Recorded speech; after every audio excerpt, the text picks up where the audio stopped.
Big TV భక్తి సమాచారం WhatsApp ఛానల్లో జాయిన్ అవ్వండి. అన్ని విశేషాలు ఎప్పటికప్పుడు తెలుసుకోండి.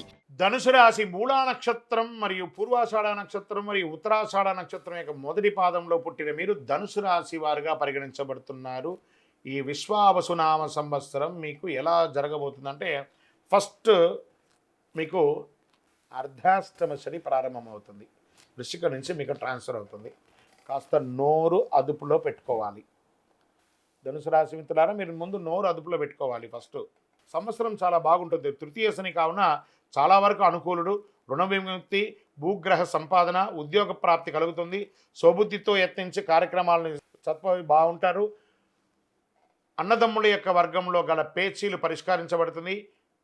అర్ధాష్టమ శని ఒకటచే విశేషించి శ్రమకారకుడుగా ఉంటున్నాడు. ఈ కాలము అనేక సమస్యలు వచ్చే అవకాశాలున్నా ఎదుర్కొనే శక్తి ఉంటుంది. జాగ్రత్త అవసరము. కలత్రపీడ, ఆస్తి ఇబ్బందులు, శారీరక మానసిక శ్రమ, స్వస్థన అని వాత బాధలు కలిగే అవకాశాలు ఉన్నాయి.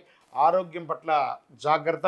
ఏదైనా గాయం తగిలే అవకాశాలు మీ శరీరంలో ఎక్కువ శాతం ఉంది కాబట్టి జాగ్రత్త. భార్యాభర్తల మధ్య విభేదాలు మిశ్రమంగా ఉంటుంది. కాస్త జాగ్రత్తగా మాట్లాడుకోవాలి. చైత్ర వైశాఖమునందు షష్టమ గురు, కార్తీక మార్గశిరమునందు అష్టమ గురు అగుటచే శత్రుజ్ఞాతి బాధలు, చోర రోగ బాధములు అధికమయ్యే అవకాశాలు కనబడుతున్నాయి.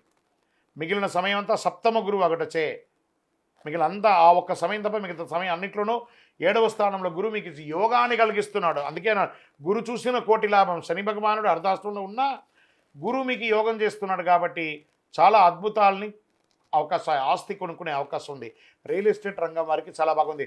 స్పెక్యులేషన్, షేర్ మార్కెట్ వారికి ఇది చాలా బాగుందండి. ఏదో కేసు, ఎప్పటి నుంచో కోర్టు కేసు ఉన్నాయి చూసారా, అవన్నీ తొలగిపోయే అవకాశాలు ఉన్నాయి. తృతీయ రాహువు భాగ్యకేతు ఒకటచే తలచిన కార్యాలు నెరవేరుతుంది. మర్యాద హాని ఉన్న చోట మర్యాదలు వచ్చే అవకాశాలు బాగున్నాయి. సంవత్సరం అంతా కుజుడు అనుకూలంగా లేడు కాబట్టి కాస్త జాగ్రత్తగా ఉండండి. ఇతరులతో మాట్లాడేటప్పుడు, వాహనం నడిపేటప్పుడు, ఏదైనా ఒక కలహం వచ్చినప్పుడు మీ నాలికను, మీ నోరుని కంట్రోల్ పెట్టుకుంటే అన్నీ సెట్ అయిపోతుంది. ఇంకా నక్షత్ర ప్రకారంగా తీసుకుంటే మూలా నక్షత్రం వారికి సంవత్సర ఆరంభం నుండి వైశాఖ పూర్వార్ధం వరకు, తిరిగి భాద్రపద బహుళం నుండి మాఘపూర్వం వరకు నైదన తారయందు శని, సంవత్సర ఆరంభం నుండి కార్తీక బహుళం వరకు నైదన తారయందు రాహు సంచరిస్తున్నారు. పూర్వాషాఢ నక్షత్రం వారికి వైశాఖ బహుళం నుండి భాద్రపద బహుళం వరకు, తిరిగి మాఘ బహుళం నుండి సంవత్సరాంతం వరకు నైదన తారయందు శని, ఆషాఢ బహుళం నుండి సంవత్సరాంతం వరకు జన్మతారయందు కేతు సంచరిస్తున్నాడు. ఉత్తరాషాఢ వారికి సంవత్సర ఆరంభం నుండి ఆషాఢ బహుళం వరకు జన్మతారయందు కేతు సంచరిస్తున్నాడు. మొత్తం మీద ఈ సంవత్సరంలో 70-30గా మీకు తీసుకోవచ్చు. 70% అనుకూలం, 30% ప్రతికూలం ఉంది. ఈ ప్రతికూలాన్ని అనుకూలంగా మార్చుకోవడానికి ఏమేమి ప్రయత్నాలు ఉన్నాయో అవన్నీ కూడా చేయండి. ఇష్టదైవ ప్రార్థన అవశ్యం. 7 అనే ఒక సంఖ్య మీకు చాలా కలిసి వస్తుంది. Red colour and pink colour మీకు చాలా కలిసి వస్తుంది.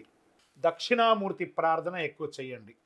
పసుపు రంగుతో మాల, పసుపు రంగు వస్త్రాన్ని స్వామివారికి ధరింపజేయండి.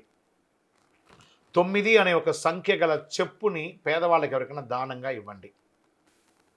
మీ వయస్సు ఎంత ఉందో అన్ని సంఖ్యతో మీ నక్షత్రం రోజు పరిసర ప్రాంతాల్లో ఏదైనా ఒక దేవాలయంకి వెళ్ళి ఆ దీపాన్ని వెలిగించండి.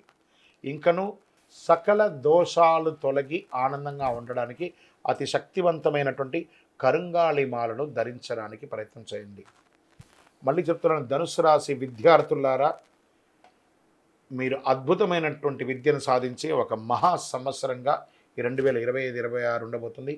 గెట్ రెడీ, విజయోస్తు.